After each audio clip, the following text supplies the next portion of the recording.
Alright, welcome back to the brand new video of the Targeted Individual Program, Targeted Individual Experience. So, they had an older woman on the bus. I was sitting down, she was standing. She came on the bus, the next stop after me. She came and she stand up where I was sitting. And they had another woman came in on the bus, stand up in front of me. You know, so she was, you know, this is what they'll do. From time to time, they'll send a woman on the bus, you know, cute, nice shape, you know, and she's up in front of me, and they'll look at me to see if I'm looking. I mean, of course I'm looking. I'm a man. Okay, she's an attractive woman. She got a nice body. I mean, hey, what am I going to do? Not look? I'm not gay. You know what I'm saying? But they do that over and over again. To see, yeah, I see you pointed, bastard. yeah. It's all street theater. It's all street theater. Look at them. Hey, they're pointing in different directions. Look at them.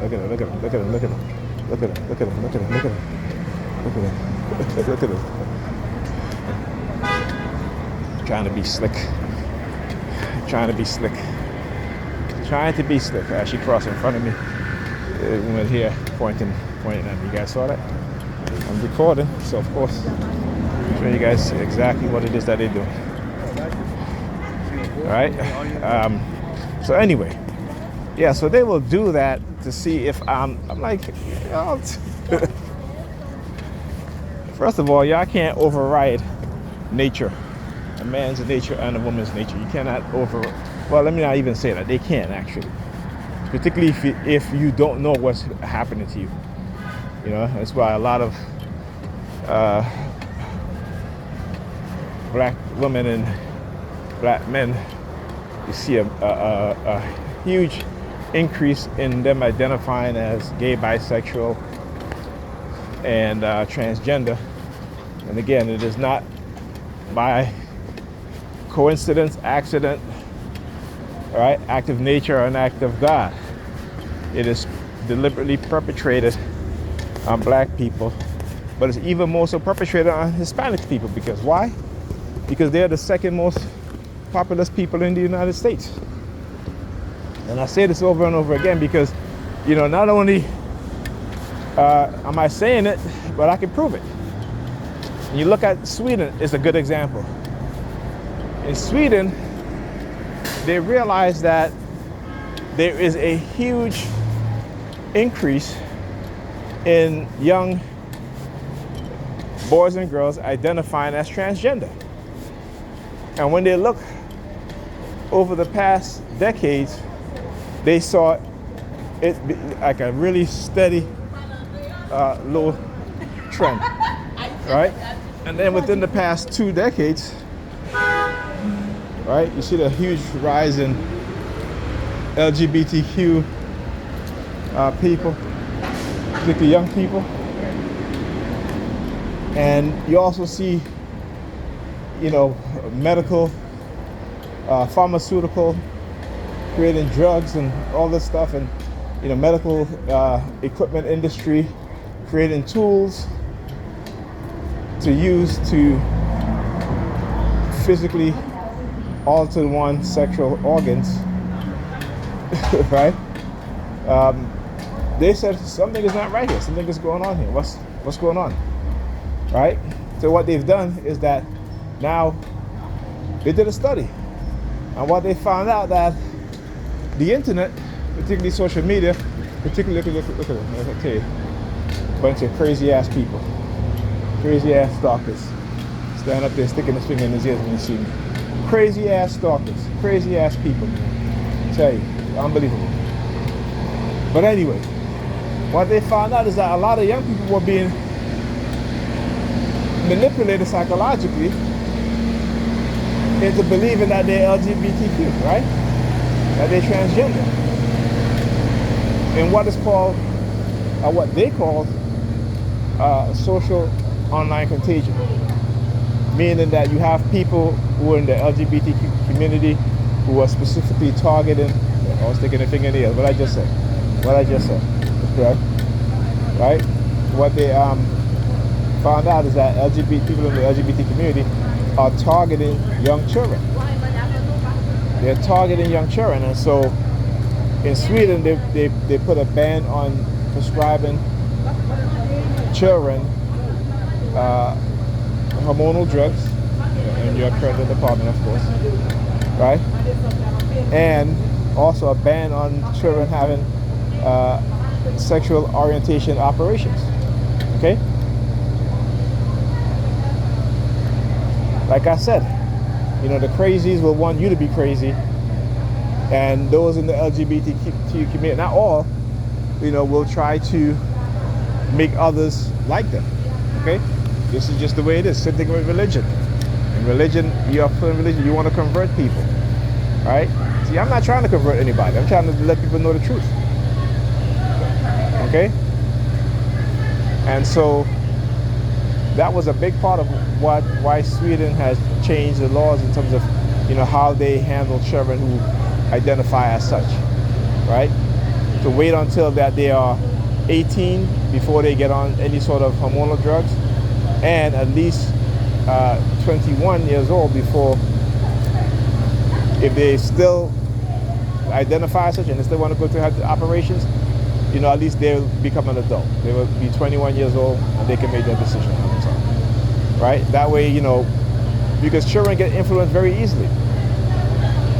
Right? So now you have all these young transgender men and boys and girls and men and women, realizing that, hey, I'm not really transgender.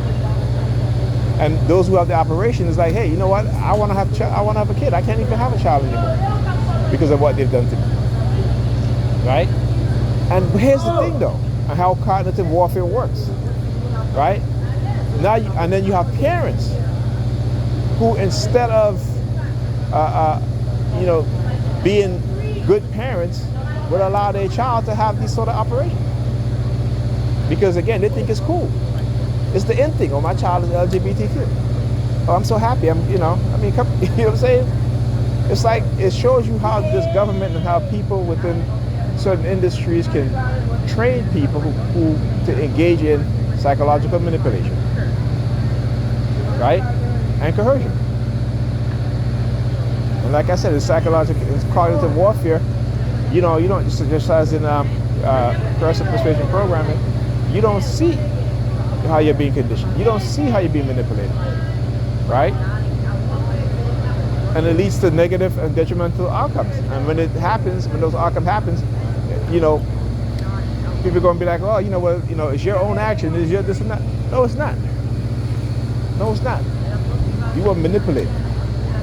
You were psychologically manipulated. You might have been drugged. Okay? There are people out here doing all kind of shit. All kind of shady business. You know what I'm saying? And the state, anytime the state can make money, whether it be by partnering with the pharmaceutical, partnering with private prison, money in this capitalistic society, money is what rules. Money is what they worship. It's not God. Only poor people worship God because they don't have no money. You know what I'm saying? You have money, you're educated. And when I say educated, I don't mean indoctrination. I mean educated. Right? I mean understanding the truth, realizing the truth. Right?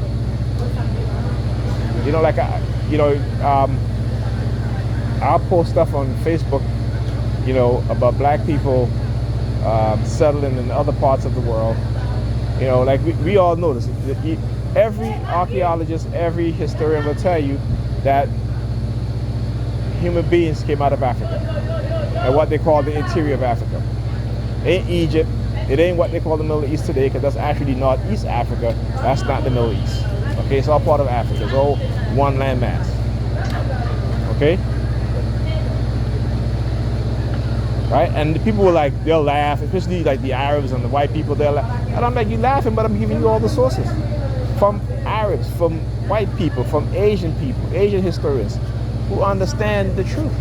But you're laughing at that. So it just tells you that there's been a war on truth. Right? Sticking her finger in her ears too as she walked by. Right? So it just showed you, look at him, both of them, target, look at her now, grabbing her butt. Right? That's what they do. Just look at the hand signals, man. They may try to mask it, but again, I think I've explained it enough, right? So what does she do? Stick his finger in his ears because she got her back turned to me. Stick his finger in his ears, right? Like I give a damn. Listen, like I said, I'm not trying to be y'all a bunch of psychopaths out here, right? A bunch of sheeps. No ability to think, no critical thinking. Okay?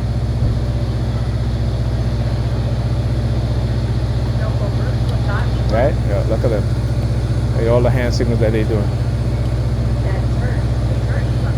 Okay? Anyhow. So yeah, like I said, so there's the war on truth. Right? The war on truth. And when you have people in a position of authority, right, telling people all sorts of things, people believe it. People believe it. Like I said, we in the black community, we have been duped so many times by these racist predator cops, right? And then then we find out that they've been lied to, been manipulated. Do they go to the victims of who they engage in these types of warfare against and say, hey, I'm sorry? No, but they'll try to do it in such a way like, woman come on the bus and stand in front of me and she ain't even touched me. She's like, I'm sorry. I'm like, what are you sorry for? Okay? That's not an apology. That's not an apology. Okay? But again, how they're being conditioned to do these things. And like I said, that's why other groups of people look at black people and they're like, you know what? Even though we know what's being done to them, it's a damn shame that they're always being pitted against each other. And that's why they'll always be in the condition that they're in. And that's the truth. And the people amongst us as black people who come try to warn us and tell us the truth, we don't want to listen. Okay? Because we're too in love with white Jesus, too in love with this European God. As Dr. Reagan said, how is it that black people try to identify with something that is with people who don't even exist in the Bible? Abraham and Moses. These people never existed, but we try to identify with them. Okay, yes, they were black people who believe in Hebrew and all that stuff, and the Israelites, yeah. But just like today, you have black people who believe in Christianity, Muslim, Islam, Mormonism, you know what I'm saying? Jehovah's Witnesses, right? Come on, you can read the Book of Mormons. It says that black people were cursed with black skin because we were the followers of Satan. And so Elohim cursed us with black skin. And we fight long and hard to be Mormons. And I'm just like, but again, that's the mindset of a people that have been manipulated because of enslavement and psychological manipulation, covert warfare and cognitive warfare, neurocognitive warfare, that we start to develop Stockholm syndrome, start to develop cognitive dissonance and other mental illness.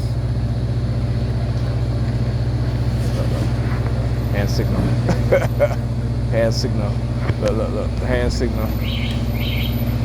Hand signal. Walk past me and put her hands behind her back with her palm open up. Yeah, all these hand signals. That's right. Exposing their asses.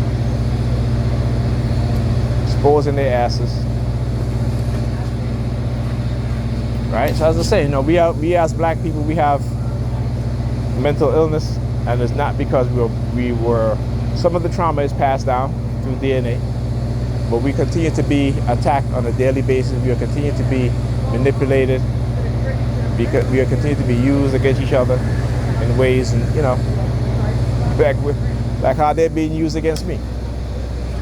But that's okay though. That's okay though, because you know what? Again, you look at the statistics. Look at the statistics of black women. They're not doing well. Look at the statistics of black men. We're not doing well. Black children, we're not doing well. So keep at it, black people. Keep at it. Keep at it, black people. All right. So what they did here was the woman with the black pants came over here, walked in front of me, Put her hands behind her back, doing the hand signal shit. So that's when I turned my phone so I can record what she was doing, show you guys. So, they're going to try to spin it however way they want to spin it. And again, because I know how they think. But my video is still going up because, again, this is me defending myself, exposing, right, how I'm being psychologically attacked, right, how they're running coercive persuasion programming on me, and how they illegally microchip me for the purpose of remote monitoring. And I'm going to expose it all. So like I said, come see me. What that girl was it? Cash me outside. Yeah, cash me outside. There you go. Cash me outside, bitches. Talk to you guys in the next video.